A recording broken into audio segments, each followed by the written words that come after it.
যেখানে উনি যাবেন আমাদের একটা ভয়ঙ্কর রূপ আমরা এবার তাকে দেখাবো। আমি শব্দটা আবারও বলছি, এবার উনি আমাদের বাঙালিদের উনি একটা রূপ দেখেছেন, আর একটা উনি দেখেন নাই। বিশেষ করে আওয়ামী লীগের উনি একটা রূপ দেখেছেন, আর একটা রূপ দেখেন নাই। ওনাকে আমরা সেই রূপ 22 তারিখ থেকে 26-27 তারিখ পর্যন্ত আমরা দেখাবো। আপনারা সেটা দেখবেন। আপনারা বিভিন্ন মিডিয়া, তাদের মিডিয়া তো তারা আমাদের খবর দেবে না, সোশ্যাল মিডিয়ার বদৌলতে, আপনাদের মতো এই মিডিয়ার বদৌলতে আপনারা জানতে পারবেন যে আমরা কি প্রস্তুতি নিচ্ছি। তবে যে কোনো ধরনের কর্মকাণ্ড আমরা করি না কেন, আমরা একটা আইনের দেশে বাস করি। সেই দেশের আইনের অধীনেই, আইনের আওতায় আমরা তাকে এবং তার সফরসঙ্গী যারা আসবে, সেই তার যে প্রেস সচিব রয়েছেন, তার যে বিশেষ করে কয়েকজন অতি কথা বলে, যারা বঙ্গবন্ধুকে নিয়ে কটূক্তি করে, যারা বাংলাদেশে পতাকা নিয়ে কটূক্তি করে, যারা ৭১-এর মুক্তিযুদ্ধকে নিয়ে কথা বলেন, তাদেরকে আমরা যেখানেই পাবো, সেটা জাতিসংঘে হবে, হোটেলেও হতে পারে। আপনি জানেন বাংলাদেশের প্রাণ কেন্দ্র জ্যাকসন হাইটে যারা যদি বেরিয়ে আসে, যে কোনো জায়গায় কোনো আত্মীয়তার বাড়িতে আসার চেষ্টা করে, বা কোনো সেমিনার বা কোনো মিটিং ফিটিং এ তারা যদি জয়েন করার চেষ্টা করে, যেটা গত বছর আমরা কিছু বলি নাই, সুযোগ দিয়েছি, এবার আমরা সেখানে তাদের ধরবো এ দেশের আইনের আওতায়। এবং আমি একটা জিনিস তাকে জানিয়ে দিয়েছি যে আমরা peace loving people, Bangladesh people আর পিস লাভিং পিপল। আমরা কোনো অশান্তিপূর্ণ, আমরা যাই করব শান্তিপূর্ণ পরিবেশে করব। তবে আপনারা জানেন এদেশে পুলিশকে আমি জানিয়েছি, আজকে আমি বিভিন্ন পুলিশ প্রিসেন্টে আমি কথা বলে এসেছি যে আমাদের এবার প্রতিবাদটা হবে এই নেতা বা এই হেড অফ দি মানে কান্ট্রি হেড, বা আমরা যে প্রাইম মিনিস্টার বলি, আমরা এখানে যে বলা হয় চিফ অ্যাডভাইজার, সে বাংলাদেশের পুলিশ 3 থেকে 3,500 পুলিশকে হত্যা করেছে, এবং যারা হত্যা করেছে তাদের সেই নিমটি দিয়েছে যে তাদের কোনো বিচার করা যাবে না। সেটি হলো সবচেয়ে বড় আমাদের, তার প্রতি আমাদের অ্যাঙ্গার, এবং সেই অ্যাঙ্গারটাই আমরা প্রকাশ করতে এসেছি তোমাদের এদেশের আইন, এবং পুলিশ আমাদের সহযোগিতা করবে। তবে এদেশের আইন খুব গুরুত্বপূর্ণ একটা পয়েন্ট উল্লেখ, আমরা এইসব দেশে আছে, আমরা যে কোনো প্রতিবাদের আগে আমরা অনুমতি নেই, পুলিশকে অনুমতি নিতে হয়, আমরা সেটা নিয়ে পড়ি এবং ইনফর্ম করি পুলিশকে আমরা এই জায়গায় প্রটেস্ট করব। এবং তারা, এবং আপনি খুব গুরুত্বপূর্ণ একটা পয়েন্ট, ইংল্যান্ডও আমরা দেখেছি, তারা পুলিশকে জানিয়েছে আমরা সেই ব্যক্তির বিরুদ্ধে প্রতিবাদ জানাচ্ছি যেই ব্যক্তিটা 3,000-এর বেশি পুলিশকে হত্যা করেছে এবং তাদেরকে ইন্ডেমনিটি দিয়েছে। একই তথ্য আপনারা মার্কিন যুক্তরাষ্ট্র পুলিশকে দিয়েছেন। সেটা আমি এখান থেকে একটু আপনার যোগ করি। যখন আমি বলি যে কিছুদিন আগে আমাদের একজন বাঙালি পুলিশ এখানে হত্যা হয়েছিল, তার জন্য নিউ ইয়র্কের পুলিশ ডিপার্টমেন্ট 40,000 পুলিশ তাকে যে সম্মান দেখিয়েছে, পক্ষান্তরে যে লোকটি আসতেছে সে লোকের 3,000-3,500 পুলিশকে হত্যা করেছে। পুলিশকে হত্যা করে তার পা টেঙে রেখেছে, তাকে পুড়িয়ে হত্যা করা হয়েছে, একজন প্রেগন্যান্ট পুলিশ অফিসারকে হত্যা করা হয়েছে। তার প্রতিবাদ আমরা, তার সেই যে অ্যাঙ্গার, সেই অ্যাঙ্গারটা প্রকাশ করার জন্য এবং সারা বিশ্বকে জানানোর জন্য আমরা তার বিরুদ্ধে কথা বলছি। এবং এটা তারা আমাদের কিন্তু খুব সহানুভূতি দেখিয়েছেন। তাদের একটা কথাই যে whatever you do don't touch him, যেটা আপনারা সব আমাদের বিদেশে যেটা হয়, you can say everything you want to say but don't touch him. আসলে তারা অ্যাঙ্গারটাকে বাড়িয়ে তুলে তাদের আচরণের কারণে। কারণ আপনি দেখলেন নিউ ইয়র্কে আপনারা যখন এই সর্বশেষ মাহফুজের বিরুদ্ধে প্রতিবাদ দেখাতে গেলেন, তখন তারা যেসব শব্দ ব্যবহার করেছে সেই শব্দগুলা অ্যাঙ্গারটা তৈরি করে, কিন্তু সেগুলা ওই ভদ্রমহিলা আছে যদি ওই কাগজগুলো না তুলতো, তখন আমাদের একজন বলেছেন তুমি যে কাগজটা তুলতে এখন তুলতে এসেছো, বঙ্গবন্ধুর ছবি যখন নামিয়েছো তখন তোমার সম্মান বোধ কোথায় ছিল? তখন ওখান থেকে একজন বঙ্গবন্ধুর সম্বন্ধে কমেন্ট, তখনই একটু হট্টগোল আছে। তবুও আমি কিন্তু ওখানে সামনে ছিলাম, আপনারা দেখবেন। আমি বলছি ন, ওই এটা private property, we cannot do anything which is not legal. আমরা চেষ্টা করেছি, কিন্তু তারপরেও কথা থেকে যায়। যখন আপনি জঙ্গবন্ধুকে নিয়ে কমেন্ট করবেন, কোনো কথা বলবেন, তখন তো যারা আমরা আওয়ামী লীগ করি সেটা সহ্য করা তো বড় কঠিন হয়ে দাঁড়ায়, এবং সেটা অনেক সময় আউট অফ কন্ট্রোল হয়ে যায়, সেটা করার কিছুই থাকে না। সেই ঘটনাটাই ওই দিন ঘটেছিল কনসাল জেনারেল অফিসে। নিউ ইয়র্ক থেকে উচ্চারিত অধ্যক্ষের শব্দমালা, মেটিকুলাস ডিজাইন, রিসেট বাটন, এই যে দুটো শব্দ সারাটা বছর ধরে বাংলাদেশের যে যেখানে আছেন মানুষগুলা, মুক্তিযুদ্ধের পক্ষের মানুষ, সবার মধ্যে যে ক্রোধ তৈরি করেছে, সেই ক্রোধটা ছড়িয়ে পড়েছে সব জায়গায়। এবং সর্বশেষ আপনি নিউ ইয়র্কে মাহফুজের ঘটনায় যে মামলা হয়েছিল, সে মামলাটার কি অবস্থা ভাই? হ্যাঁ, মামলা তো আমার বিরুদ্ধে তো টোটাল 5টা মামলা করেছে, তবে আমি এখন পর্যন্ত কোনো কোর্ট থেকে বা পুলিশ স্টেশন থেকে আমি কোনো কিছু পাই নাই। তার কারণ হলো, আপনাকে বলি, আমি এ দেশে বহুদিন ধরে আছি। এ দেশে আমি একজন সিটিজেন এবং law abiding human being citizen. আমি কোনোদিন কোনো অন্যায় কাজ করে দিই, আমি কোনোদিন ট্যাক্স ফাঁকি দেয় নাই, I don't have any arrest record, nothing, just a simple person. So আমার বিরুদ্ধে যত কেসই দেখ না কেন, এ দেশের কোর্ট সেটা নেবে না, এ দেশের পুলিশ সেটা নেবে না। ওই দিন আমাদের চাইতে পুলিশের সংখ্যা বেশি ছিল সেখানে। যদি কোনো মারামারি হতো বা কোনো কিছু একজন আর একজনকে আঘাত করেছে, এরকম কোনো ঘটনা হলো আপনি জানেন, আপনি অস্ট্রেলিয়াতে, আমেরিকাতে আরো বেশি, এখানে কাউকে আঘাত করতে গেলে সঙ্গে সঙ্গে তাকে অ্যারেস্ট করবে। এখানে একজনকে ধরে নিয়ে গেছিল, এবং আমি তখন বলেছি, দেখো, he is my man, he did not do anything wrong. যে করেছে সে কিন্তু ওখান থেকে চলে গেছে, সে আমাদের লোক না, সে ওদের লোক, ওরা ভেতর থেকে এসে এই ঘটনাটি ঘটিয়েছে। তখন পুলিশ সঙ্গে সঙ্গে তাকে ছেড়ে দিয়েছে, আমাদের কাউকে অ্যারেস্ট করেনি। এবং পুলিশ, আপনি জানেন, অনেক কিছু বলা যায়, বাংলাদেশে জননেত্রী শেখের নামে 200 হত্যা মামলা, এটা তো সেই অংশ, ওদেরই অফস্প্রিং এরা, এবং সেই কাজটি করার চেষ্টা করছে। এবং দুঃখের বিষয় হলো, আমাদের যে কনসাল জেনারেল আছে, উনি আমাকে তো বলছেন একেবারে অন রেকর্ড, এনটিভিতে এবং সময় টিভিতে বলেছেন আমার 3 বছর জেল হবে। তার কারণ আমি দেশের দ্রোহিতার কাজ করি, তার কারণ আমি তার কনসাল জেনারেল অফিসে লাথি মেরেছি। আমি কোথায় লাথি মারলাম? লাথি মারা মানে নাকি বাংলাদেশকে লাথি মারা, এবং সেজন্য আমি একজন দেশদ্রোহী, আমার 3 বছর জেল। এবং এখানকার আমার নেতা কর্মীদের একটু ভয় পেয়ে গেছিল। আমি সবাইকে বলেছি, don't worry about me, don't worry, তোমরা আমার সাথে যারা আছো, আমরা একটি কাজও এ দেশের আইনের বিরুদ্ধে আমরা করিনি, because we are law abiding citizen. মানে ইউনিয়ন সরকারের অধীনে চাকরি পাওয়া লোকজন সেখানে গিয়ে এমন দাপট দেখাচ্ছেন, একজন মার্কিন নাগরিক, সিনিয়র সিটিজেন, তাকে উনি আইন দেখাচ্ছেন। দেশে আমার 3 বছর জেল হবে, উনি বলেছেন আমার 3 বছর জেল হবে। যে অন্যায় আমি করেছি, যে ক্রাইম আমি করেছি, দেশে যেমন বিচারকরা কোনো সিদ্ধান্ত নিতে পারতেছে না, তারা রায় ঘোষণা করে ফেলতেছে। নিউ ইয়র্কে গিয়ে ওই সরকারি কর্মকর্তা, তিনিও কিন্তু একটা ম্যাজিস্ট্রেটের মতো রায় ঘোষণা করে ফেলেছেন। এবং এইরকম রায় কিন্তু হবে। এই যে বাংলাদেশে যে কেস চলছে, আপনার প্রিয় নেত্রী জননেত্রী শেখ হাসিনার বিরুদ্ধে, বা আমাদের স্বরাষ্ট্রমন্ত্রীর বিরুদ্ধে, বা জার্নালিস্টদের বিরুদ্ধে, বা আমাদের 50-100 জনের বেশি এমপি মন্ত্রী এখন জেলে আছে, সবারই কিন্তু হয় ফাঁসি হবে না জেল দেবে। ওদের এই সমস্ত লেখা অলরেডি হয়ে গেছে। অতএব আমাদের তৈরি হতে হবে, সেই সুযোগ আমরা তাদের দেব না। এবং সেই সুযোগ যে আমরা দেব না, তার একটা লক্ষণ এবার আমরা ডক্টর ইউনূসকে 22 তারিখ থেকে 26 তারিখের ভেতর দেওয়ার চেষ্টা করব। আমাদের সেই পরিস্থিতি আছে। এবং আবারও বলি, আমাদের প্রস্তুতি সাংঘাতিক।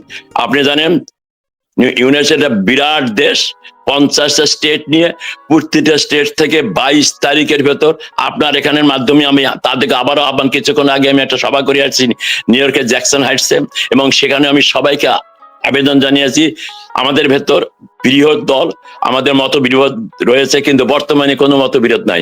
আমাদের কাজ, ডক্টর ইউনূস আসছে, তাকে আমরা যেন এই যে 71-এর বিরুদ্ধে সে কাজ করে, রিসেট বাটন পুশ করে সে যে আমাদের সেই 71-কে ভুলিয়ে দিচ্ছে, সেই পতাকাকে সে নিশ্চিহ্ন করে দেবে, সব জাতীয় সঙ্গীত সে রাখবে না, তার যে মেটিকুলাস ডিজাইন, তার আমরা উচিত মেসেজ দেব যে you have no right to run Bangladesh because you have no contribution for the independence of Bangladesh.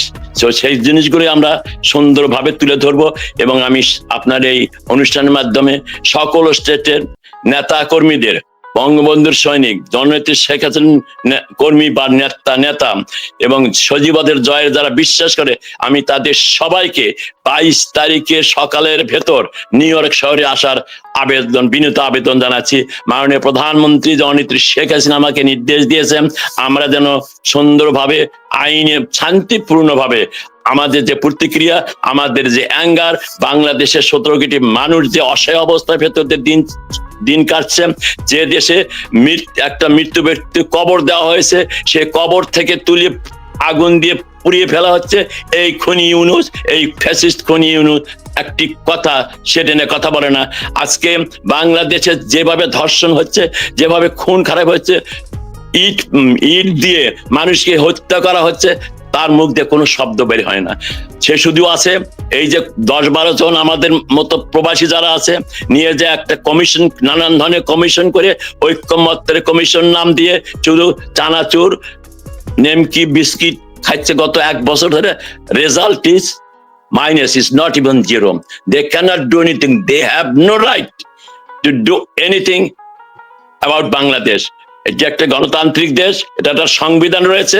অসাংবিধানিক ভাবে, অবৈধভাবে ডক্টর ইউনূস কোনো কিছু বাংলাদেশে করতে পারবে না। সে যাই করেছে গত 13-14 মাসে সবকিছু অবৈধ। অতএব আমাদের এখন সময় এসেছে, আমরা যেখানে আছি আমাদের বাংলাদেশে সকল নেতা কর্মীদের, মুজিব সৈনিকদের, 71 বিশ্বাসী জনগণকে আমি অনুরোধ করব, এখনো সময় আছে আপনার আমাদের এই স্বাধীনতাকে, এই সব সার্বভৌমত্বকে আমাদের রক্ষা করার দায়িত্ব আমাদের।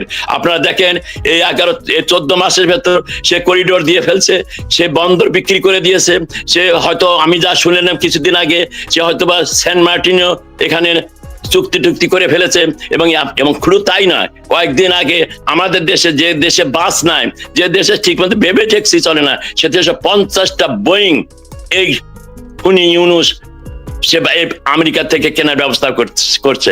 এবং এই যে বৈষম্য নিয়ে সে কথা বলে, সে যে দেশের কোন অবস্থায় নিয়ে গেছে তার কারণ এই লোকটি কিন্তু বলেছে যে আমি রাজনীতি বুঝি না, আমার ছাত্ররা আমাকে নিয়োগ দিয়েছে, আমি এখানে এসেছি। দুর্ভাগ্য আমাদের, দুর্ভাগ্য বাঙালিদের যারা রক্ত দিয়ে দেশে স্বাধীন করেছে, সেই দেশের একজন রাষ্ট্রপ্রধান সে বলে আমি রাজনীতি বুঝি না। অথচ সবাই কিন্তু উনি বোঝেন, উনি একজন দণ্ডিত ব্যক্তি ছিলেন, ক্ষমতায় যেই ওনার দণ্ড উনি কোর্টের কোন অধ্যাদেশ দিয়ে সেখান থেকে তুলে নিলেন। উনি 65,000 কোটি টাকা তার ট্যাক্স উনি মাফ করে দিলেন এবং ওনার যে গ্রামীণ ব্যাংকের সেখানে আগামী 5 বছর কোনো ইন্টারেস্ট দিতে হবে না। উনি অলরেডি একটা বিশ্ববিদ্যালয় নিয়েছেন এবং ওনার যে আমাদের অভিজ্ঞতায় কিন্তু এটা প্রথম কনফ্লিক্ট অফ ইন্টারেস্ট। একটা লোক ক্ষমতা পেয়ে নিজের জন্য কি করতে পারে সেটা আমি সবকিছু দেখেছি। আচ্ছা, তুমি আমাদের আরেক ধারণা দিত 50টা স্টেট থেকে আপনাদের কি পরিমাণ নেতাকর্মী আসতে পারেন সেদিন? প্রতি বছরই তো আসে, আমাদের হাজার হাজার নেতাকর্মী আসে। এবার তো নানান আপনি দেশের যেভাবে দেশের জন্য আপনার আমি একটা ছোট্ট একটা কর্মী, আমার বাড়ি কিন্তু 5ই ফেব্রুয়ারি এই ইউনূস পিনাকি ভট্টাচার্য ইলিয়াস মিলে মাটির সাথে মিশিয়ে দিয়েছে। বাড়িটা আমার না, আমার বাবার বাড়ি। আমার কোন এলাকায় সেটা? বগুড়ায় আমার বগুড়া সোনাতলা আমার বাড়ি। সে বাড়িটা 5ই ফেব্রুয়ারি যেদিন বঙ্গবন্ধুর বাড়িটা মাটির সাথে বুলডোজার দেওয়া হয়, সেই দিনই আমার বাড়িটাকে মাটির সাথে মিশিয়ে দিয়েছে এই ইউনূসের এই নির্দেশে। আমি সেখানে ডিসি কে কল করেছি, আমি এসপি কে কল করেছি, সে বলছে না, আমার ঢাকার থেকে আমাদের নির্দেশ আসছে, we can not help you. So এই হলো অবস্থা। এই পরিস্থিতিতে আমরা চলছি। এই দেশে কোনো আইন শৃঙ্খলা নয়। আমাদের 71 সালে তো আমরা স্বাধীনতা যুদ্ধ দেখেছি। আপনি কি দেখেছেন আমাদের নেতা কর্মী যারা তাদের বাড়ি ঘর যেভাবে পোড়ানো হয়েছে? আপনি জানেন আমাদের নেতৃবৃন্দের বাড়িতে, আমি গতকাল বলতাম না, পরশু দিন 12টা বাড়ি, মানে 12টা 20টা বাড়ি বুলডোজার দিয়ে মিশিয়ে দেওয়া হয়েছে। তার মধ্যে আমাদের তোবাইল ভাইয়ের বাড়ি আছে, তার মধ্যে আমু ভাইয়ের বাড়ি আছে, এরকম নেতৃত্ব বাড়ি আছেই, এরকম 12-13 জনের বাড়ি বুলডোজার। এটা কেন, এটা কিভাবে সম্ভব? একটা সরকার রয়েছে, সেখানে সেনাবাহিনী রয়েছে, তারা নাকি এই দেশের জনগণের জানমাল রক্ষা করবে, তারা কি করছে এখনো পর্যন্ত? দেখুন, আওয়ামী লীগের নাম বললি তাকে এই যে মব জাস্টিস এটা যে ইস্টাবলিশ করেছেন, সঙ্গে সঙ্গে তাকে হত্যা করা হচ্ছে, পা কেটে ফেলে দেওয়া হচ্ছে, হাত কেটে ফেলে দেওয়া হচ্ছে। কিভাবে নির্মম ভাবে মানুষকে হত্যা করছে। এই যেটা বললেন গত 14 মাসে উনি যখন এখানে বলেছিলেন রিসেট বাটন উনি পুশ করেছেন, সত্যিকারই উনি রিসেট বাটন পুশ করে বাংলাদেশের যে স্বাধীনতা, 71-এর যে স্বাধীনতা, সেটাকে উনি নির্মূল করে, এবং সর্বশেষে আপনি হয়তো খেয়াল করবেন গত পরশু ঐক্যমত্য কমিশনের উনি একটা বক্তব্য রেখেছেন, আমি সেখান থেকে একটা জিনিস পিক করেছি। উনি বলেছেন আলাউদ্দিনের প্রদীপ উনি ঘুষে সেখান থেকে দৈত্য বাইর করছেন, এবং যেমন আলাউদ্দিনের দৈত্য যা বলতো তাই করে ফেলছে, অমুকরে মেরে ফেলে দিত, অমুক দেশ তুমি দখল করো না, দখল হয়ে যেত। উনি বুঝাতে চাইছেন যে আলাউদ্দিনের প্রতি যে দৈত্য উনি ঘুষে পেয়েছেন, সেই দৈত্য হলো আমাদের এই কমলমতি ছাত্র সমাজ। এই ছাত্র সমাজ দিয়ে আমরা যারা 71-এ মুক্তিযুদ্ধ করেছি, আমরা যারা যে দল আওয়ামী লীগ নেতৃত্বে মুক্তিযুদ্ধ হয়েছে, যে দেশটি বাংলাদেশ হয়েছে, যে দেশে জাতির পিতা বঙ্গবন্ধু শেখ মুজিব সবকে নিশ্চিহ্ন করে দিয়ে নতুন বাংলাদেশ করুন ফেব্রুয়ারি মাসে। আমি সেই চ্যালেঞ্জ বলছি, সেই জন্যই আমাদের এবার রূপ হবে খুবই ভয়ঙ্কর। তার জন্য 22 তারিখ থেকে 26 তারিখ পর্যন্ত আমরা খুবই অপেক্ষায় থাকবো আপনাদের প্রোগ্রামগুলো দেখার জন্য। আমরা চেষ্টা করবো স্পট থেকে আমরা এগুলা লাইভ সম্প্রচার করার জন্য। এবং ব্রিটেনে যে বিশাল একটা দৃষ্টান্ত তৈরি করেছেন ওইখানকার প্রবাসী বাংলাদেশিরা, আপনারা আশা করি সেটাও অতিক্রম করবেন। সিদ্দিকুর রহমান ভাই, আপনাকে অনেক ধন্যবাদ। আপনি যদি আরো কোনো আহ্বান আপনি জানাতে চান এই সুযোগে বলতে পারেন, তারপর আমরা শেষ করব। না, আমার জানানোর তেমন নাই। আমরা সবই দেখছি 5ই আগস্টের যে দেশটি ছিল শান্তিপূর্ণ দেশ, যে দেশে মানুষ নির্ভয়ে ঘুমাতে পারতো, ছাত্ররা স্কুলে যেতে পারো, শিক্ষকরা শিক্ষকতা করতে পারতো। আজকে সেই দেশটা শিক্ষকদের কোনো মর্যাদা নাই, মুক্তিযোদ্ধাদের কোনো মর্যাদা নাই, মুক্তিযোদ্ধাদের গলায় টুপি আর সম্মানদা ফুলের মালা দেওয়া হচ্ছে সেই রাজাকারদের। এই যে একটা অবস্থা বর্তমানে জনগণ আজকে সাফার করছে বাংলাদেশে। আসুন আমরা সবাই মিলে এই দেশটাকে আমরা 71-এ রক্ত দিয়ে আমরা দেশটাকে আমরা স্বাধীন করেছি, সেই দেশটা রক্ষা করার দায়িত্ব আওয়ামী লীগের, সেই দেশটা বিশেষ করে দায়িত্ব ছাত্রলীগের। আসুন ছাত্রলীগের নেতৃবৃন্দ যারা আছেন, যে যেখানে আছেন, ঘুরে দাঁড়াতে হবে। নেত্রী নির্দেশ দেবেন, নির্দেশ মোতাবেক ঢাকা। আমি অনেক আগে থেকে বলেছি যে বর্তমানে একটা রাজনীতি যেটা বাংলাদেশে প্রচলিত হয়েছে, সেটা হলো শাহবাগ যার বাংলাদেশ তার। অতএব আমরা শাহবাগ দখল করে, যমুনা দখল করে বাংলাদেশ দখল করবো। আসুন সেই আন্দোলনে আমরা সবাই ঐক্যবদ্ধভাবে জননেত্রী শেখ হাসিনাকে সসম্মানে বাংলাদেশে ফিরিয়ে নিয়ে আসবো। বাংলাদেশের মানুষের কাছে 100 কোটি মানুষের কল্যাণে, 100 কোটি মানুষকে যে কাজটি, যে ওয়াদাটা উনি দিয়েছিলেন যে 2041 সালের মধ্যে বাংলাদেশ হবে সোনার বাংলা, যে স্বপ্নটি ছিল জাতির পিতা বঙ্গবন্ধুর স্বপ্ন সোনার বাংলা 2041 সালের মধ্যে। আসুন সেই লক্ষ্যে আমরা কাজ করি, বাংলাদেশের জনগণের উন্নয়নের জন্য কাজ করি, কল্যাণে কাজ করি। সেটাই হোক আমাদের রাজনীতি। আমরা রাজনীতি করি বাংলাদেশের জনগণের জন্য। আমরা দেশে থাকি বা প্রবাসে থাকি, সবাই আমরা এক। আমরা সেই লক্ষ্যে বঙ্গবন্ধুর যে লালিত স্বপ্ন সোনার বাংলা, আসুন সবাই মিলে একই সুরে আমরা দেশটাকে আবার গণতন্ত্রের দিকে ফিরিয়ে নিয়ে আসি। বিভিন্ন দল যা আছে, বিএনপি থেকে শুরু করে আমি তাদেরকে বলবো, আসুন ফিরে আসুন, আপনারা ভুল পথে আছেন। ডাকসু এবং জাকসুর নির্বাচন পরে আপনাদের মনে এখন আর বোঝার বাকি নেই যে ডক্টর ইউনূস উনি কি করতে যাচ্ছেন। এবং তার প্রেস সেক্রেটারি বলেছে ঢাকা ইউনিভার্সিটিতে যে আদলে নির্বাচন হয়েছে আগামী ফেব্রুয়ারি মাসে একই ধাঁচে একই আদলে নির্বাচন হবে, এবং সে নির্বাচন হলে আগামী সরকারকে গঠন করবে। এটুকু যদি বিএনপির নেতারা বুঝতে না পারে, তাহলে আমি খুব সরি। সরকার প্রধান জোরপূর্বক অবৈধ, অসাংবিধানিক, অনির্বাচিত সরকার প্রধান মিটাকুলাস ডিজাইনের প্রবক্তা ডক্টর ইউনূস আগামী 22 তারিখে যুক্তরাষ্ট্রের আন্তর্জাতিক বিমানবন্দর, সবাই নামটি জানেন, JFK বিমানবন্দরে উনি অবতরণ করবেন। এবং বিশ্ব দরবারে উনি বাংলাদেশে অবৈধ সরকার প্রধান হিসাবে তার রক্তমাখা হাত নিয়ে উনি বক্তব্য রাখবেন 26শে সেপ্টেম্বর শুক্রবার। বিশেষ করে এ দুটি বড় ধরনের অনুষ্ঠান রয়েছে। তার ভেতরেও উনি হয়তো আবারও আপনি যে কথাটা উল্লেখ করেছেন যে গত সেপ্টেম্বরও আমরা তাকে আত্মীয়তা দেখিয়েছি এবং সে আত্মীয়তার কন্টিনিউশনও এবারে ওনাকে আমরা ভিন্নভাবে আমাদের আত্মীয়তা বা আমাদের প্রবাসী হিসাবে ওনাকে যে সম্মান দেওয়া দরকার সেগুলো আমরা প্রোগ্রাম নিয়েছি। আমি আস্তে আস্তে সে কথাগুলো হয়তো আপনার মাধ্যমে আমরা সেটা জানবো। আপনার প্রতি আবার কৃতজ্ঞতা জানাচ্ছি। এখন আপনার এখানে এখন রাত 1:35 বাজে। এই সময়ে আপনি আমাদের সঙ্গে সংযুক্ত হয়েছেন, বিশাল একটা ব্যাপার।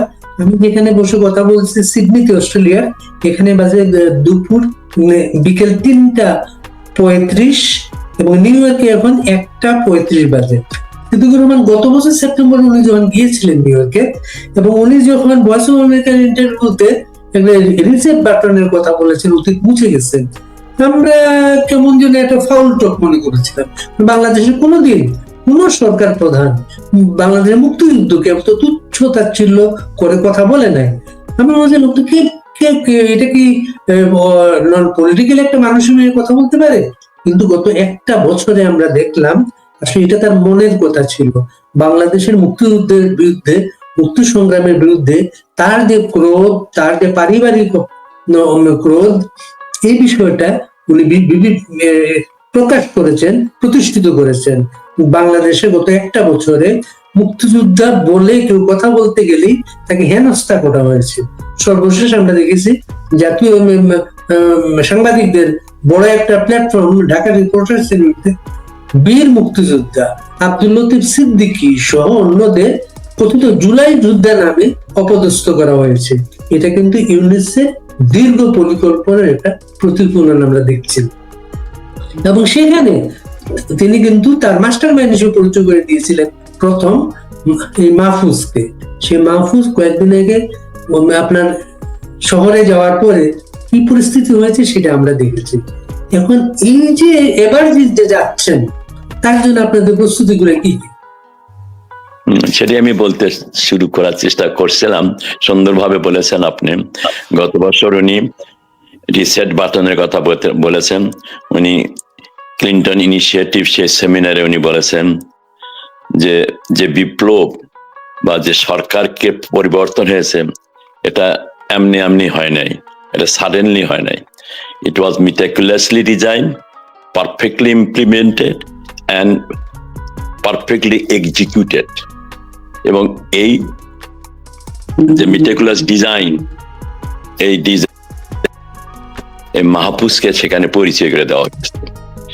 আপনি জানেন যে সময়ে এই সেমিনারটা হয়, আমি তখন বিশেষ করে আমরা এটা শুনেছি, শোনার সঙ্গে সঙ্গে আমরা তার আবাসস্থল গ্র্যান্ড হায়াত ম্যানহাটনে আমরা তার ঘেরাও করি, আমরা তার অবস্থান নেই। তার যখন গাড়ি ওখানে আসে, গাড়ির সামনে, আপনি জানেন এই দেশে পুলিশের সামনে আমরা অনেক কিছু করতে পারি না, দেশে আইন মেনে করতে হয়, কিন্তু আমি সেই তার গাড়ি যখন থামি আমি সেখান থেকে আমি শাউটিং করে বলেছিলাম, you doctor Yunus, you just said that it was meticulously designed, perfectly implemented and executed, and it didn't happen suddenly. তার অর্থ হলো এই জুলাই আগস্টে যে হত্যাযজ্ঞ হয়েছে, এই জুলাই আগস্টে তুমি যে হত্যাকাণ্ড সংঘটিত করেছো, পুলিশ হত্যা করেছো, ছাত্র হত্যা করেছো, জনগণ হত্যা করেছো, এর জন্য তুমি দায়ী এবং সেটা তুমি নিজে স্বীকার করেছো যে it was meticulously designed, so you are killer. I said like this, that you are killer, you have no right to go back to Bangladesh. সেদিন আমরা সেটা বলেছি এবং সেই meticulous ডিজাইন এখন কিন্তু সবার মুখে সর্বপ্রথম আমরা সে বলার সাথে সাথে আমরা সেটা প্রোটেস্ট করেছিলাম। আর এবারে তারই আঙ্গিকেই আপনি জানেন গত এক বছরে আপনি অনেক কিছু বলেছেন, গত এক বছরে সবচেয়ে বড় আমাদের জন্য আওয়ামী লীগের দলের কার্যক্রম উনি স্থগিত করেছেন, ছাত্রলীগের কার্যক্রম উনি নিষিদ্ধ ঘোষণা করেছেন। সেই জন্য এবার আমাদের যে প্রস্তুতি, এবার আমরা তাকে যেভাবে আপ্যায়ন করব, যেভাবে অভ্যর্থনা জানাবো এয়ারপোর্ট থেকে শুরু করে জাতিসংঘে উনি যখন বক্তৃতা দেবেন সে সময় পর্যন্ত, এবং হোটেলে উনি যখন থাকবেন বা যেমন চৌধুরী, লন্ডনে আমরা বিলাতে বিশাল একটা মিছিল দেখলাম। এটা 1971 সালে বলা হচ্ছে এরকম একটা মিছিল হয়েছিল, তারপর আবার এটা মিছিলটা, এই মিছিলের প্রেক্ষাপটটা, যেহেতু আপনিও একজন ছিলেন সেখানকার, একটু আমাদেরকে জানান কিভাবে আয়োজনটা কিভাবে হয়েছিল। আপনাকে ধন্যবাদ। আসলে 1971 সালের মহান মুক্তিযুদ্ধে যখন জাতির পিতা বঙ্গবন্ধু শেখ মুজিবুর রহমান মুক্তিযুদ্ধের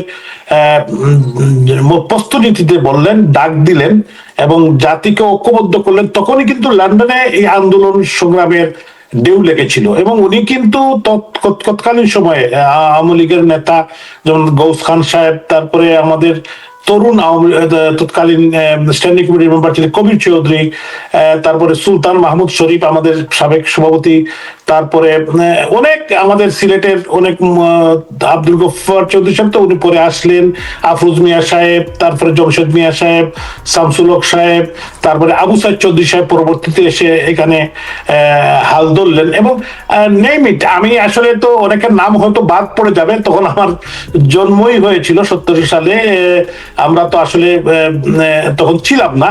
তো বেসিক্যালি আমাদের তৎকালীন সময় আমাদের যারা পূর্বপুরুষরা ছিলেন, আমাদের মুরব্বিয়ান, তারা কিন্তু মুক্তিযুদ্ধের পক্ষে, জাতির পিতা বঙ্গবন্ধু শেখ মুজিবুর রহমানের পক্ষে অবস্থান নিয়েছিলেন। এবং সেদিন এই ট্রাফালগার স্কয়ারে আমাদের শত শত হাজার হাজার মানুষ দেশের পক্ষে, দেশকে স্বাধীন করার পক্ষে এবং জাতির পিতা বঙ্গবন্ধু শেখ মুজিবুর রহমানের পক্ষে তারা অবস্থান নিয়েছিলেন। এবং এই মুহূর্তে যেটা আমি দেখলাম, আমি অত্যন্ত গর্বিত একজন বাঙালি হিসাবে বা বাংলাদেশের নাগরিক হিসাবে, যে গতকালকে হাজার হাজার মানুষ এবং আমাদের যে নারী পুরুষ সবাই তারা এখানে অংশগ্রহণ করেছেন। এবং এটা যুক্তরাজ্য আওয়ামী লীগ বেসিক্যালি অর্গানাইজ করেছিল, এবং সাথে diaspora community, British Bangladeshi diaspora community, তারাও অংশগ্রহণ, বিভিন্ন কমিউনিটি অর্গানাইজেশন অংশগ্রহণ করেছেন। এবং প্রত্যেকটি পেশাজীবী, সাংবাদিক, বুদ্ধিজীবী, সুশীল সমাজ, কাউন্সিলর, মেয়র, সবাই অংশগ্রহণ করেছেন। বিশেষ করে যারা মুক্তিযুদ্ধে বিশ্বাস করেন বা এই দেশের অস্তিত্ব বিশ্বাস করেন, তারা কিন্তু সবাই এসেছিলেন। আমি আশ্চর্য হয়ে গেছি, আমি আপনাকে বলতে চাই, আমরা যেটা আশা করেছিলাম না।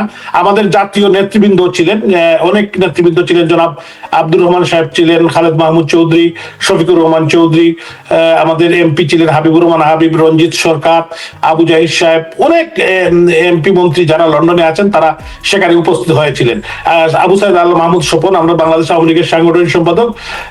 বেসিক্যালি যেটা হলো যে আমাদের যারা নেতৃবৃন্দ, তারপরে প্রবাসী বাঙালিরা সবাই বিভিন্ন শহর থেকে, ম্যানচেস্টার, কার্ডিফ, লুটন, হাইড, তারপরে আপনার স্টোকেনটন, পোস্টমাউথ, সাউথহ্যাম্পটন, ইপসুইচ, তারপরে লন্ডনের বিভিন্ন কর্নার থেকে কিন্তু ছাত্রলীগ, যুবলীগ, আওয়ামী লীগের নেতাকর্মীরা এসেছিল, প্রবাসী বাঙালিরা এসেছিলেন। এটা অভূতপূর্ব সাড়া ছিল এবং স্বতঃস্ফূর্ততা ছিল। এবং তাদের যে স্পিড, আপনি হয়তো দেখেছেন মিছিলের স্পিড, ট্রাফালগার স্কয়ার থেকে আপনার পার্লামেন্ট স্কয়ার পর্যন্ত লাগ হয়ে গিয়েছিল। এবং এখানে একটা বিষয়, যে পুলিশ কিন্তু রাস্তা ব্লক করে একটা সাইড দিয়ে দিয়েছিল মিছিল, যেহেতু লোক বেশি হয়েছে, পুলিশ কিন্তু একটি সাইড রাস্তা বন্ধ করে দিয়েছে। এটা খুব আশ্চর্য এবং ভেরি ইম্পর্টেন্ট রাস্তা। এটা আপনারা জানেন যে পার্লামেন্ট স্কয়ার, তারপরে আপনার একদিকে হলো 10 ডাউনিং স্ট্রিট, তারপরে একদিকে বাম দিকে হলো স্কটল্যান্ড ইয়ার্ড, তারপরে MI5, MI6, সবগুলো এখানে গুরুত্বপূর্ণ অফিস, পার্লামেন্টও। এইগুলার থেকে মানে এই রাস্তা তারা মানে এক সাইড খালি করে মিছিল করার সুযোগ করে দেওয়া, এটা আসলে খুবই মানে একটি বিরল বিষয় বলে আমি মনে করি লন্ডনে। এবং বিদেশে আমরা যারা আছি, আমরা জানি সবাই কাজকর্ম করি, মানে কেউ এইভাবে সময় দেয়া। এবং আমি আরো কিছু লোকজনের সাথে বাইরে কথা বলেছি যারা লন্ডন থেকে 300-400 কিলোমিটার দূরে থাকেন, সেখান থেকে এসে জয়েন করেছেন সেটা। এবং ধরেন বিদেশে অনেকেই কিন্তু আজকালকার মানুষ হচ্ছে লবিস্ট নিয়োগ করেন, লবিস্ট ফার্মের মাধ্যমে নানা জায়গায় পৌঁছার চেষ্টা করেন। এটা তো কোনো লবিস্ট ফার্মের কাজ না, এটা একটা সংগঠনের কাজ। আমি আমি বারবার একটা জিনিস বলতে চাই, এখানে যারা এসেছেন বিশেষ করে তারা এসেছেন যে বঙ্গবন্ধু কন্যা শেখ হাসিনা, যিনি বাংলাদেশ আওয়ামী লীগের সভানেত্রী এবং বাংলাদেশের প্রধানমন্ত্রী, নির্বাচিত প্রধানমন্ত্রী। তো উনি এই দেশের মানুষের কল্যাণে যে কাজগুলো, যে উন্নয়নগুলো করেছেন, প্রবাসীদের জন্য যে কাজগুলো করেছেন, এটা মানুষ মনে রাখে। এবং এই কারণেই কিন্তু উনার প্রতি মানুষের একটি দরদ, যদিও একটি গোষ্ঠী উনাকে এবং উনার পরিবারকে, বঙ্গবন্ধু কন্যা জননেত্রী শেখ হাসিনা, বঙ্গবন্ধুর কনিষ্ঠ কন্যা সদ্য শেখ রেহানা আপাকে 5ই আগস্ট ডক্টর ইউনূসের নেতৃত্বে তারা গণভবনে হত্যা করতে চেয়েছিল, কিন্তু পারে নাই এবং জোর করে বিদেশে এক্সাইলে পাঠিয়ে দিয়েছে। যেহেতু আল্লাহ তাআলা ওনাদেরকে বাঁচিয়ে রেখেছেন, এই কারণে নেত্রীর যে নির্দেশনা, নেত্রীর যে আগামী বাংলাদেশ নিয়ে যে স্বপ্ন, এটা বাস্তবায়নের জন্য মানুষ বিশ্বাস করে, প্রবাসীরা এখনো, যে শেখ হাসিনা যখন ক্ষমতায় ছিলেন তখন এই দেশ ভালো ছিল, এদেশের ল অ্যান্ড অর্ডার সিচুয়েশন ভালো ছিল, পদ্মা ব্রিজ হয়েছে, এলিভেটেড এক্সপ্রেস হয়েছে, মেট্রো রেল হয়েছে, তার টার্মিনাল হয়েছে, রূপপুর পারমাণবিক কেন্দ্র হয়েছে, অসংখ্য ন্যায়, স্বাস্থ্য, বাসস্থান, শিক্ষা খাতে যে অভূতপূর্ব উন্নয়ন, এবং যে উন্নয়নগুলো হচ্ছিল এটাকে থামিয়ে দিয়েছে এই জঙ্গি গোষ্ঠী বা ডক্টর ইউনূসের নেতৃত্বে যারা মেডিকুলাস ডিজাইন মাস্টার প্ল্যান করে ডিপ স্টেটের টাকাকে এই দেশকে ধ্বংস করার জন্য। এটা কিন্তু ইতিমধ্যেই বাড়ি বাড়ি মানুষ বুঝে গিয়েছে, প্রবাসীরা বুঝে গিয়েছে, এবং দেশে যেভাবে মানুষ বুঝতে শুরু করেছে, প্রবাসীও ইংল্যান্ডের বিভিন্ন কর্নারে অনেকেই প্রথমে 5ই আগস্টে যখন আমরা আসছিলাম, তো 5ই আগস্টের পরে আমি 17ই আগস্টে লন্ডনে আসছিলাম, তো তখন মানুষের যে একটি আমাদের ব্যাপারে যে নেগেটিভিটি ছিল, এখন কিন্তু একটুও নেই। এখন সবাই কিন্তু অত্যন্ত সহমর্মিতার সাথে আমাদের সাথে সম্পর্ক রাখেন বা সহযোগিতা করেন, এবং তারা বলেন যে কি সাহায্য লাগবে মিডিয়া কর্মীর থেকে। সবাই কিন্তু, যদিও গভর্নমেন্টের একটি প্রেশার, বর্তমান জবরদখলকারী এই রেজিমের প্রেশার, তারা এখানে তাদের নিজস্ব লোক বসিয়ে মিডিয়ার উপর এখানেও তারা চাপ দিচ্ছে যাতে আওয়ামী লীগের নিউজ না দেয়। তারপরেও কিন্তু প্রত্যেকটি মিডিয়া কভার করছে, অনলাইন মিডিয়া কভার করছে, এবং মানুষ এখন সোশ্যাল মিডিয়ার যুগ, মানুষ হাজার হাজার মানুষ সোশ্যাল মিডিয়া দিচ্ছে। এবং কালকের যে লন্ডনের যে র্যালি ফর বাংলাদেশ, আমি মানে অবিশ্বাস্য যে হাজার হাজার মানুষ এখানে উপস্থিত হয়েছে, নারী, পুরুষ, বয়স্ক মানুষ, শিশু থেকে শুরু করে অনেকেই আমি দেখছি তারা এসেছেন, এবং অত্যন্ত স্বতঃস্ফূর্ত ভাবে আমাদের যুক্তরাজ্য আওয়ামী লীগের দায়িত্বপ্রাপ্ত যিনি সভাপতি জনাব জালাল উদ্দিন সাহেব, সাধারণ সম্পাদক শহীদ সাদুর রহমান ফারুক, সবাইকে ধন্যবাদ জানিয়েছেন। এবং ওনারা এবং যুক্তরাজ্য আওয়ামী লীগের যে পুরো টিমটা যেভাবে কাজ করেছে, যুবলীগের পুরো টিমটা কাজ করেছে, ছাত্রলীগের পুরো টিমটা কাজ করেছে, স্বেচ্ছাসেবক লীগের পুরো টিমটা কাজ করেছে, শ্রমিক লীগ, মহিলা আওয়ামী লীগ, মহিলা যুবলীগ, তাঁতি লীগ, কৃষক লীগ, আমাদের প্রত্যেকটি সংগঠন আছে, এবং প্রত্যেকটি ব্রাঞ্চ, ইউরোপের অনেক নেতৃবৃন্দ এসেছেন, ইউরোপিয়ান আওয়ামী লীগের সভাপতি এম নজরুল ইসলামও এখানে উপস্থিত হয়েছিলেন। তো আমি দেখেছি যে নেইমিট প্রত্যেকটি কর্নারের যে সাপোর্ট এবং সম্মিলিত প্রচেষ্টা এবং মানুষের যে আগ্রহ, এটার থেকে প্রমাণ হয় যে অনেকেই ব্যঙ্গ করে বলেন যে আওয়ামী লীগ নিশ্চিহ্ন হয়ে গেছে, আওয়ামী লীগ ফেসিস্ট, আওয়ামী লীগ ডেভিল, কিন্তু এগুলো তো কিছুই কাজে আসতেছে না। মানুষ যে মানুষের আত্মার সাথে, বাঙালির আত্মার সাথে, বাংলাদেশের মানুষের আত্মার সাথে যে আওয়ামী লীগের মানে সম্পর্ক, এটাই প্রমাণ করে হাজার হাজার মানুষের উপস্থিতি, এবং আরো বাড়বে, দিন দিন আরো বাড়বে। এবং মানুষের, বিশেষ করে ধানমন্ডির 32 নম্বর জ্বালিয়ে দেওয়ার পর এদেশের কোটি কোটি মানুষের হৃদয়ে আঘাত লেগেছে, যারা ডাইরেক্টলি আওয়ামী লীগ করেন না। বাংলাদেশের সব মানুষ তো আওয়ামী লীগ করে না, কিন্তু তারা বঙ্গবন্ধুকে ভালোবাসে। তারা 32 নম্বর জ্বালিয়ে দেওয়া, আওয়ামী লীগের নেতা কর্মীদের উপর বাড়িতে আগুন জ্বালিয়ে দেওয়া, ঘর বাড়ি পুড়িয়ে দেওয়া, হত্যা, নির্যাতন, নিপীড়ন, রেপ, এদের বিরুদ্ধে এরা রুখে দাঁড়িয়েছে। এবং আগামী দিনে আমি বিশ্বাস করি সেই স্পিরিট, কালকের যে ঢেউ আপনি দেখেছেন ট্রাফালগার স্কয়ার থেকে পার্লামেন্ট স্কয়ার, এই ঢেউ কিন্তু যমুনায় লাগবে, প্রস্তুতি নেওয়া হচ্ছে। এই ঢেউ যমুনায় লাগবে, এবং ইউনূসকে পদত্যাগ করতে হবে, এবং ইউনূসকে পালাতে দেওয়া হবে না। এই মেসেজটা আসলে, যেমন মনে করেন 5ই আগস্টের পরে আমরা শুধু এই প্রোগ্রামটা না, আপনার এর আগে লন্ডনে যে 3 দিন ব্যাপী আপনাদের যে প্রোগ্রামটা ছিল ইউনূসের সফরকে কেন্দ্র করে, সেটাও কিন্তু বিশাল ব্যাপার। বাংলাদেশের এত মানুষ যে প্রবাসী আছেন, এবং এই এত বড়, এটা শুধু প্রবাসী বাংলাদেশি না, ব্রিটিশ কমিউনিটি যেটা ব্রিটিশ মিডিয়া, তাদেরও কিন্তু চোখে পড়েছে সেটা, এত বেশি বিশাল আয়োজন, এটা নিশ্চয় এটা ইম্প্যাক্ট আসবে। আর বাংলাদেশে যেখানে আওয়ামী লীগের ছেলেরা, ছাত্রলীগের ছেলেরা, নিউ জেনারেশন ঝুঁকি নিয়ে প্রতিদিন নিজে, আজকে তো সকাল থেকে রাত পর্যন্ত আমার কাছে 3টা এলাকার 3টে মিছিলের ভিডিও ক্লিপিংস এসেছে। প্রতিদিন এত সতর্কতা, পুলিশকে নির্দেশ দেওয়া হয়েছে সবাইকে আটক করতে হবে। পুলিশ একটা নিউজে দেখলাম, পুলিশ আজকে অসহায়ভাবে বলছে কিভাবে আটক করবো, এবং ওদের সাথে মিছিলের সাথে একটা ব্যাকআপ পার্টি থাকে, মিছিলের লোকজনকে পুলিশ থেকে ইয়ে করে নিয়ে যাওয়া। এবং এই যে বিষয়গুলা, আপনি সিলেটের মেয়র, আপনার শহর সিলেটেও কিন্তু বড় একটা মিছিল হয়েছে, সিলেটের মানুষের উদ্দেশ্যে আপনার কোন মেসেজ আছে এইসব বিষয়ে? আমি সিলেটবাসীকে, আমি সিলেটের একজন সন্তান হিসাবে আমি আহ্বান জানাবো, আপনারা দেখেছেন সিলেটবাসী, আপনারা আমাকে নির্বাচিত করেছিলেন, আপনাদের বুটেই আমি নির্বাচিত হয়েছিলাম, কিন্তু কিভাবে আমাকে হত্যার জন্য আমার বাড়িতে আগুন লাগিয়ে দেওয়া হয়েছে এবং আরো 8 মাস পরে আবার লাগিয়ে দেওয়া হয়েছে। এবং সিলেটের যারা এখানে জনগণ আছেন, আমি কারোর সাথে কোনোদিন রাজনৈতিক বিরোধের কারণে বা রাজনৈতিক কারণে কারোর সাথে কোনো খারাপ ব্যবহার করি না, আচরণ করি নাই। এবং আমাদের দলের পক্ষ থেকে কেউ করতে চাইলেও আমরা এটাকে বাধা দিয়েছি সবসময়। এবং আমরা সিলেট একটি আমাদের সম্প্রীতির শহর, এই সম্প্রীতির শহরকে আমরা চেয়েছি যে সিলেটে যেভাবে অতীতে যেভাবে রাজনৈতিক একটা শিষ্টাচার ছিল এটাকে ধরে রাখা। যদিও আন্দোলনের সময় আমরা প্রোটেকশনের জন্য বা আমাদের ডিফেন্সের জন্য, সেলফ ডিফেন্সের জন্য কিছু আমরা আমাদের নেতা কর্মীরা মাঠে ছিল, তারপরেও এটা কিছু অনাকাঙ্ক্ষিত কোনো রাজনৈতিক সহিংসতা বা রাজনৈতিক হত্যাকাণ্ড সেখানে ঘটে নাই। তো আমি আহ্বান জানাবো যে এর পরেও প্রায় 250 বাড়িঘরে আগুন দেওয়া হয়েছে সিলেটে। তো এইটা কিন্তু সিলেটের মানুষ হিসাবে আমরা কোনোদিন এটা আশা করি নাই যে আমার এক ভাই, আমার এক বোনের বাসায়, ভাইয়ের বাসায়, আমার একজন স্থানীয় মানুষের বাসায় আগুন দিবে। এই বাড়িতে অনেক নিরীহ মানুষ থাকে। আমাকে যদি কেউ ক্ষতি করতে চায়, আমি রাজনীতি করি, ঠিক আছে, কিন্তু আমার পরিবার তো না।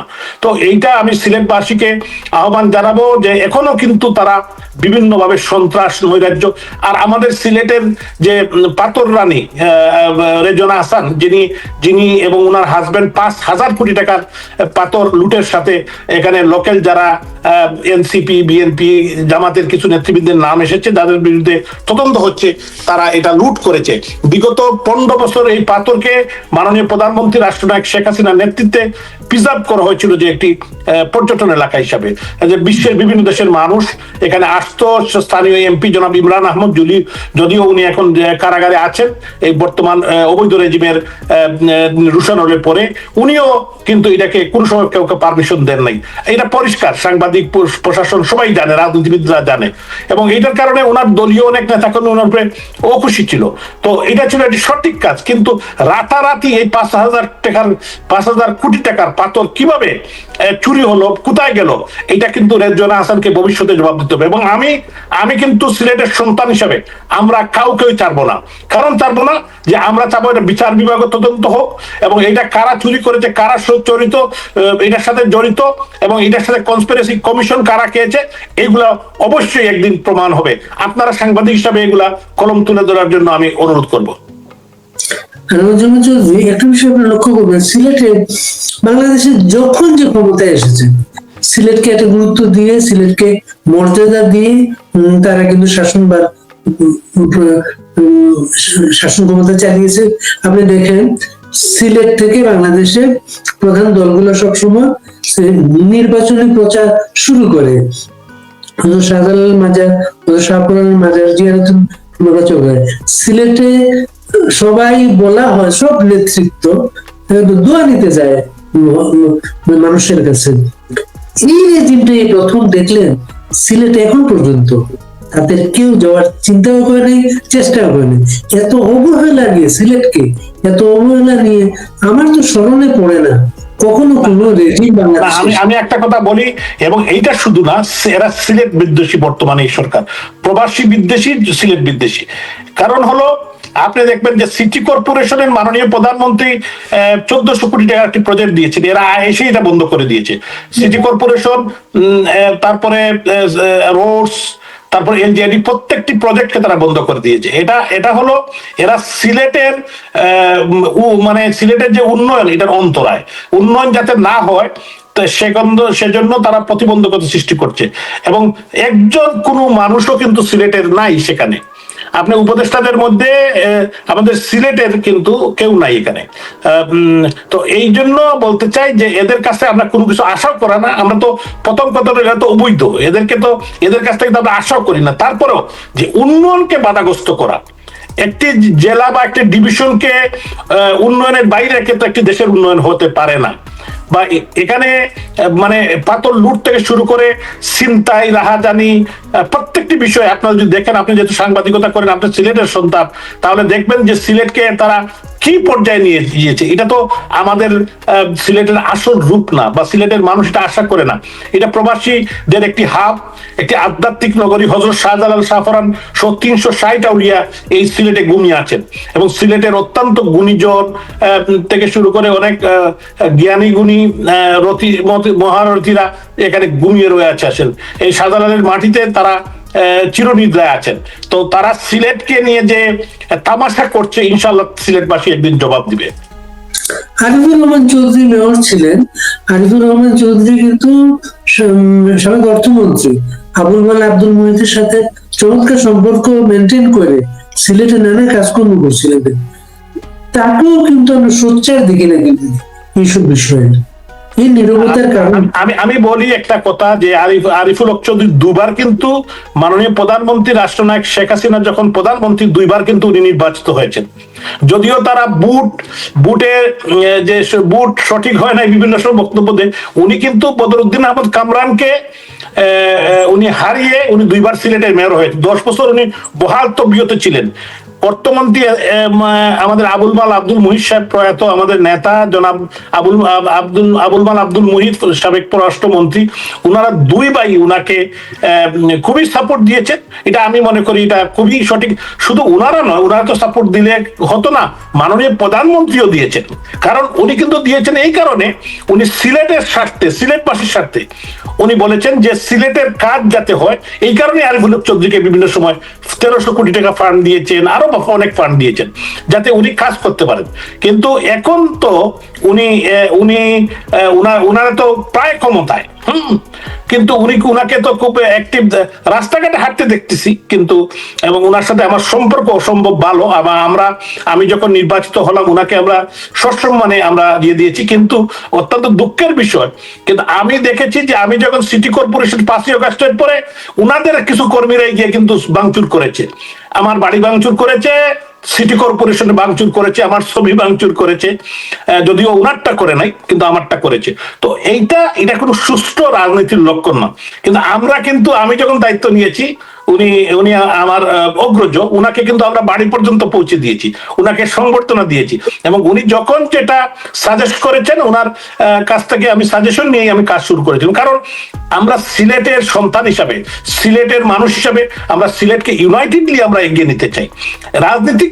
রাজনৈতিক ডিফারেন্স অফ অপিনিয়ন থাকবে, এটা তো থাকবে। আমার রাজনীতি তো আমি করবো, উনি ওনার রাজনীতি করবে, এটা নিয়ে আমার কোনো বক্তব্য নেই। কিন্তু mayor of Sylhet city corporation, এটা নির্বাচিত মেয়র হিসাবে সিলেটের স্বার্থে, সিলেটের মানুষের স্বার্থে আমরা ইউনাইটেডলি সবাই, শুধু একটি রাজনৈতিক দল না, যারা এখানে